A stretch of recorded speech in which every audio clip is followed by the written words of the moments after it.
Update చూస్తే కర్ణాటకలోని రాయచూర్ జిల్లా సింధనూరులో పర్యటిస్తున్నారు.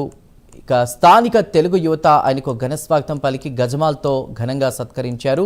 అనంతరం ఎంజీ సర్కిల్ నుంచి గంగావతి రోడ్డు వరకు కూడా ర్యాలీ కొనసాగింది. లోకేష్ కి సంబంధించి గత ప్రభుత్వ హయాంలో చంద్రబాబును అరెస్ట్ చేయగా ఆ అరెస్ట్ను నిరసిస్తూ సింధనూరులో ర్యాలీ చేపట్టారు. ఆ సమయంలో తమకు అండగా నిలిచిన ప్రతి ఒక్కరికి లోకేష్ ధన్యవాదాలు తెలిపారు.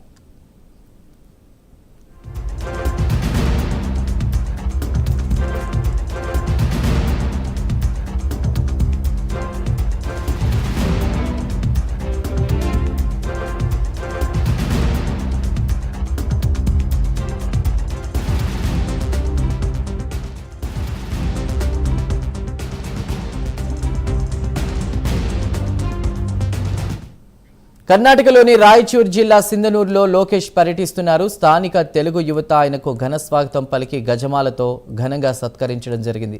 అనంతరం ఎంజీ సర్కిల్ నుంచి గంగావతి రోడ్డు వరకు కూడా ర్యాలీగా వెళ్లారు లోకేష్.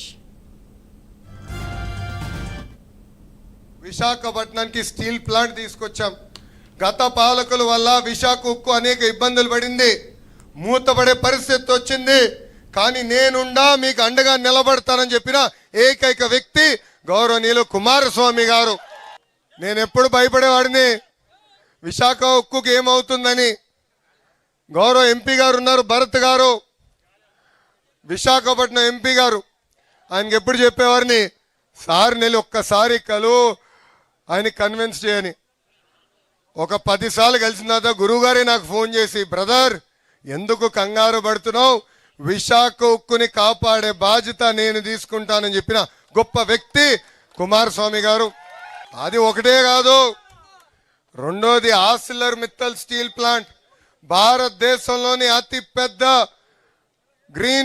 గ్రీన్ స్టీల్ ప్లాంట్ ఈరోజు అనకాపల్లికి వచ్చిందంటే దానికి కారణం కూడా కుమారస్వామి గారు. అందుకే ఈ సభాముఖంగా ఆయనకు విషయం చెప్పాలనుకున్నా. సార్ మేము మీకు రుణపడి ఉన్నాం. People of Andhra Pradesh oh you a lot. So we look forward to working with you. We look forward to taking our two great states together forward and develop it, and not only make India proud, but in the process make Karnataka and Andhra Pradesh proud, sir. Thank you very much for your support. You've always stood by me personally, and you are a great mentor to all of us.